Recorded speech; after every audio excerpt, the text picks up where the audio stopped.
Aklat ng Roma, chapter 5, verse 1 to 11.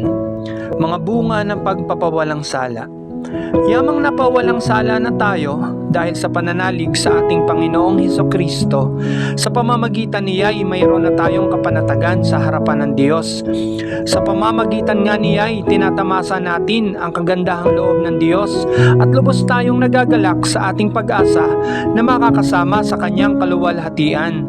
Bukod dito, nagagalak tayo sa ating mga pagbabata sapagkat alam nating ito'y nagbubunga ng pagtiyatiyaga at ang pagtiyatiyaga ay nagbubunga ng katatagan at ang katatagan ay nagbubunga ng pag-asa.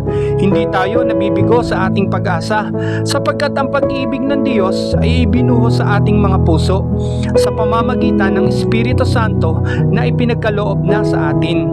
Sapagkat noong tayo'y mahihina pa, namatay si Kristo sa takdang panahon para sa mga makasalanan. Mahirap mangyaring iaalay ni numan ang kanyang buhay alang-alang sa isang taong matuwid, bagamat maaaring may mga has na gumawa nito alang-alang sa isang mabuting tao. Ngunit ipinadama ng Diyos ang kanyang pag-ibig sa atin nang mamatay si Kristo para sa atin nung tayo'y makasalanan pa. At ngayong napawalang sala na tayo sa pamamagitan ng kanyang dugo, lalo nang tiyak na maliligtas tayo sa poot ng Diyos sa pamamagitan niya. Dati, tayo'y mga kaaway ng Diyos, ngunit ngayon, tinatanggap na niya tayong mga kaibigan, alang-alang sa pagkamatay ng kanyang anak.